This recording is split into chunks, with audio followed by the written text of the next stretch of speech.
Hello students, how are you? I hope all are fit and fine. Student, today we will continue our chapter hegemony of USA. ठीक है, हम America का वर्चस्व कर रहे थे. इसमें हमने अमेरिका के वर्चस्व के थ्री फील्ड थे, 3 फील्ड थे जिस क्षेत्र में अमेरिका का वर्चस्व है. इकोनॉमिक रूप से हमने किया है, पॉलिटिकल रूप से हमने किया है, साथ में क्या है ट्रेडिशनल रूप से कल्चर, ठीक है, वो हमने किया है. उसमें हमने देख लिया कि इन तीनों फील्ड में अमेरिका बहुत अच्छे से खुद को स्टैब्लिश कर रहा है और सब अदर कंट्री भी क्या है अमेरिका को फॉलो कर रही है. ठीक है, लेकिन क्या है, जहाँ एक सिक्के के 2 पहलू होते हैं उसी तरह जहाँ अच्छी बातें होती हैं उसकी कुछ नेगेटिव बातें भी होती हैं. ठीक है, तो यहाँ पर अमेरिका के भी कुछ नेगेटिव पॉइंट है जिसकी वजह से वो बैकफुट पे आ जाता है, यानी कि बहुत आगे नहीं निकल पाता. यानी कि कुछ चीज़ें ऐसी होती हैं कि जो उसको कंट्रोल करके रखती हैं. ठीक है ना, अगर कोई कंट्रोल करने वाला ना हो तो क्या होता है, तानाशाही हो जाती है, डिक्टेटरशिप हो जाती है. उसी तरह अमेरिका को भी कंट्रोल करने के लिए कुछ हैं कि जिसको बोला गया है अवरोध. अवरोध मीन्स बैरियर. अमेरिका के रास्ते में कौन कौन से बैरियर आते हैं अमेरिका के वर्चस्व के रास्ते में, उसके बारे में हम यहाँ पर करेंगे. ठीक है ना, कि बैरियर कौन से रहेंगे. तो यहाँ पर हम देखेंगे, इतिहास बताता है कि साम्राज्यों का पतन अंदरूनी कमजोरियों के कारण होता है. यानी कि जो हमने हिस्ट्री में भी पढ़ा है पहले कि जितने भी जो एम्पायर हुए हैं वो डिक्लाइन कैसे हुए हैं, जो जितने भी साम्राज्य हुए हैं उनका पतन कैसे हुआ है. यानी कि जो भी राजा थे, उनकी एम्परर थे, उनकी कमजोरियों की वजह से. ठीक है, कमजोरियाँ कैसे, यानी कि वो अपने प्रॉपर वे में ध्यान नहीं देते थे, इसलिए क्या है कि जो दूसरे लोग हैं उनके ऊपर अटैक कर देते थे. अगर ध्यान नहीं देंगे तो दूसरे तो अटैक करेंगे ही. तो इसी वजह से क्या है वो पूरा का पूरा डिक्लाइन हो जाता था. तो उसकी खुद की कमजोरियां होती हैं. यहाँ पर अमेरिका की कुछ कमजोरियां हैं जिसके बारे में हम पढ़ेंगे. तो हमने देखा था 11 दिसंबर 2001 की घटना के बाद अमेरिका है एक्टिव हो गया था. किसके अगेंस्ट हो गया था, टेररिज्म के अगेंस्ट हो गया था. ठीक है, लेकिन धीरे धीरे क्या हुआ, वो फिर कम होने लग गया. यानी कि उसकी जो एक्टिवनेस थी वो क्या है वीक हो गई, थोड़ी कम हो गई.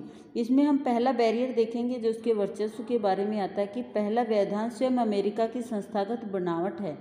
यानी कि अमेरिका का जो स्ट्रक्चर है वो किस तरह से बना है, वहाँ पे गवर्नमेंट है किस तरह से काम करती है, गवर्नमेंट पावर ऑफ गवर्नमेंट है वो किस तरह से डिस्ट्रीब्यूट है.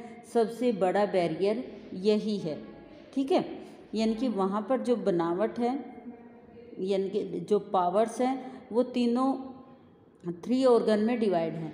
भारत में भी 3 ऑर्गन में डिवाइड हैं, बट यहाँ पे लेजिस्लेचर और क्या है एग्जीक्यूटिव दोनों मिलकर काम करते हैं. कार्यपालिका और विधायिका दोनों मिलकर काम करते हैं. लेकिन वहाँ पे क्या है, वहाँ पर दोनों क्या है, 3 ऑर्गन है ना, तो तीनों अलग अलग काम करते हैं, कोई किसी के काम में इंटरफेयर नहीं करता. जबकि भारत में क्या है, जुडिशरी अलग काम करती है और 2 हैं वो इंडिपेंडेंट है, एक दूसरे के इंटरडिपेंडेंट है, एक दूसरे के ऊपर डिपेंड है. तो अमेरिका में क्या है, कार्यपालिका द्वारा सैन्य शक्ति के बेलगाम इस्तेमाल पर अंकुश लगाने का काम करती है.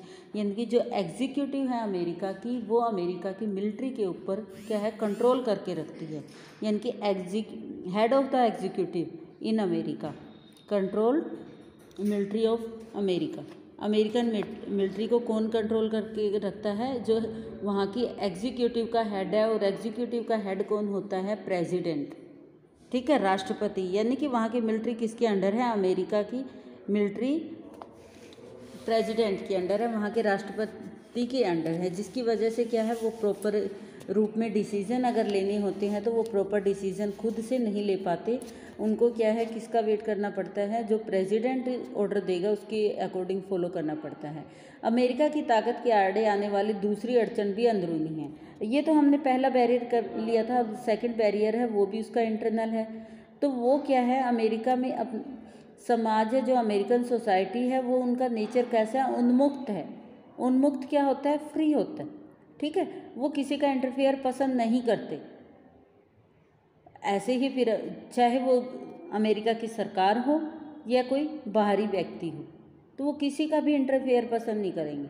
तो अमेरिका में ऐसा ही है। अमेरिका में जनसंचार के साधन समय समय पर वहाँ के जनमत को एक खास दिशा में मोड़ने की भले कोशिश करे, लेकिन अमेरिकी राजनीति संस्कृति में शासन के उद्देश्य और तरीके को लेकर गहरे संदेह का भाव भरा है।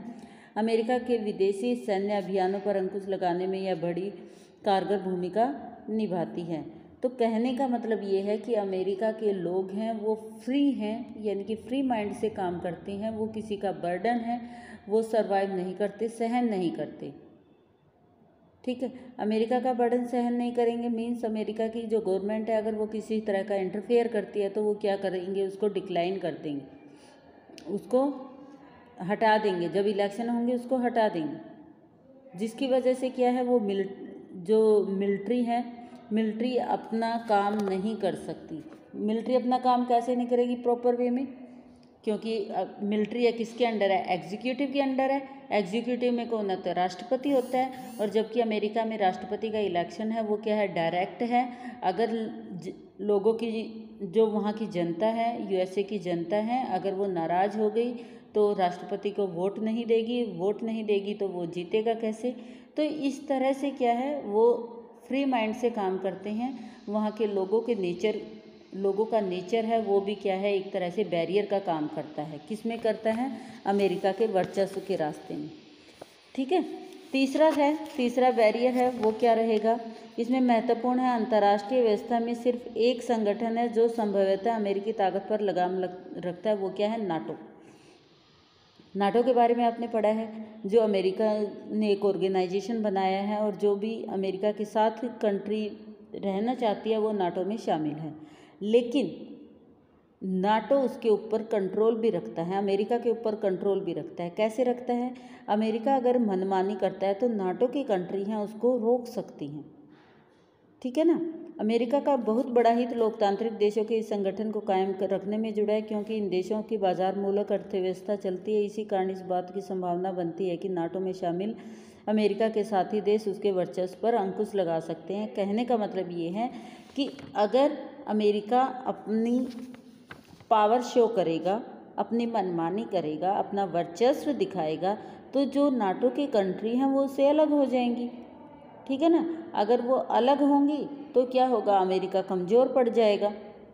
तो अमेरिका कमज़ोर ना हो, और इसके लिए वो क्या करता है, उनकी जो भी उसके कंट्री हैं, जो भी उसके सहायक देश हैं, उनके अकॉर्डिंग काम करने की कोशिश करता है।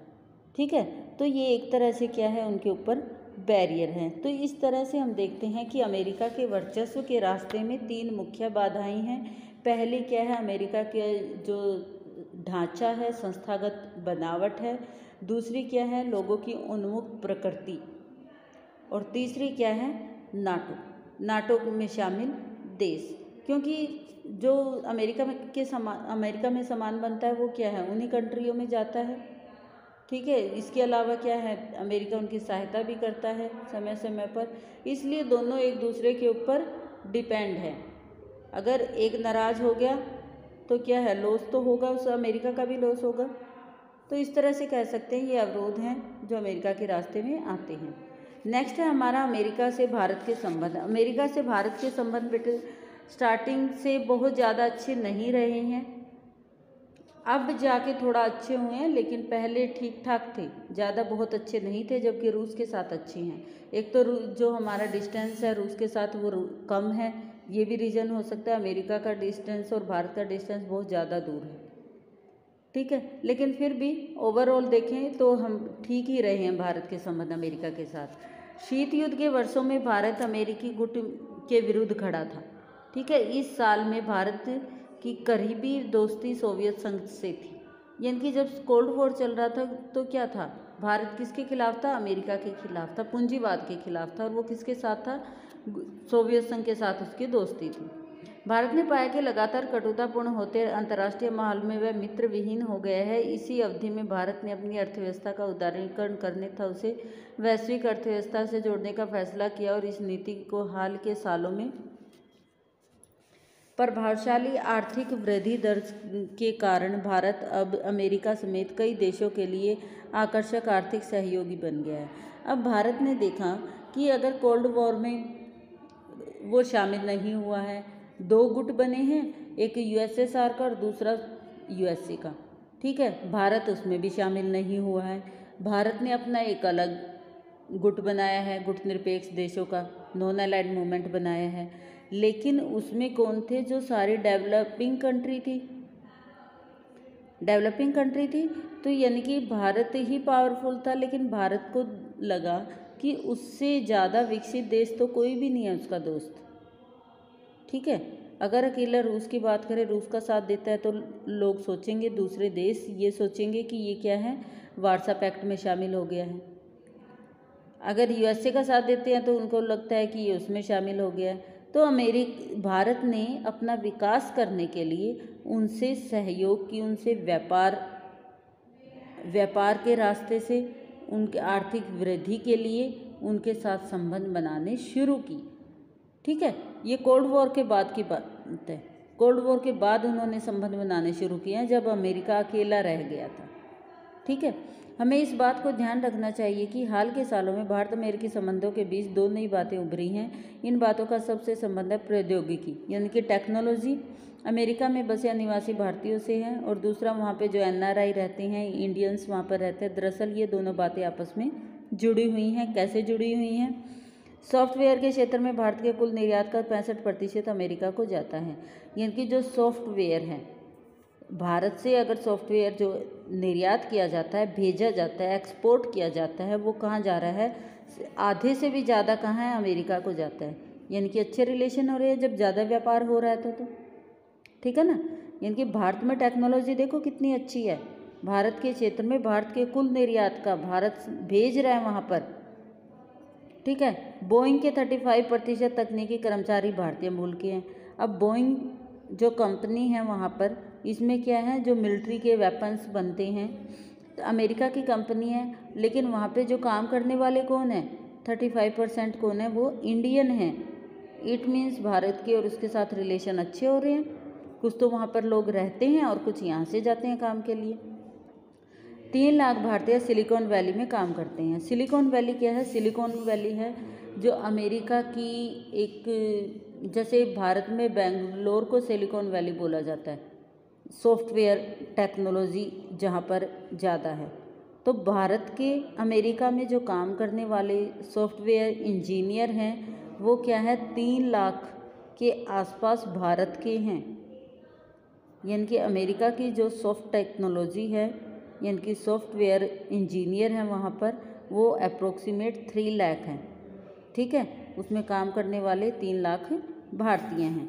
कच्चे प्रौद्योगिकी के क्षेत्र में 15% कंपनियों की शुरुआत अमेरिका में बसे भारतीयों ने की है। अब इसके साथ ही जो उच्च प्रौद्योगिकी है, यानी कि हाई टेक्नोलॉजी के एरिया में है, जितनी भी कंपनियां बनी हैं, अप्रोक्सीमेट 15% की जो शुरुआत है वो किसने किया? वो इंडियन ने की है। इनकी इंडियन जो लोग वहाँ पर रहते हैं, जहाँ उन्होंने पैसा वहाँ पर कमा लिया है, तो उसको ही इन्वेस्ट किया है, ठीक। नेक्स्ट हमारा ये अमेरिका के विश्वव्यापी वर्चस्व का दौरा, और बाकी देशों की तरह भारत को भी फैसला करना है कि अमेरिका के साथ वह किस तरह से संबंध रखना चाहता है। यह तय कर पाना कोई आसान काम नहीं। भारत के 3 संभावित रणनीतियों पर बहस चल रही है। यहाँ पर तो हम देखेंगे कि ये क्या है, ये अच्छे रिलेशन है भारत के और किसके, अमेरिका के, कि अच्छे रिलेशन कैसे हो रहे हैं। तो यहाँ पर हम देखेंगे कि अमेरिका का बहुत सारा, अमेरिका में हम निर्यात भी करते हैं, हमारे जो इंडियंस हैं वहाँ पर भी काम भी करते हैं, जो वहाँ की इम्पोर्टेंट कंपनियाँ हैं वहाँ पर भी काम करते हैं। इसके अलावा कुछ ऐसे पॉइंट भी हैं जिनके ऊपर हमें ध्यान देना बहुत ज़रूरी है, ठीक है। ये किससे रिलेटेड हैं, ठीक है, इसके बारे में हम आगे पढ़ेंगे। I think this is sufficient for today. Next we will do in next video. Thank you.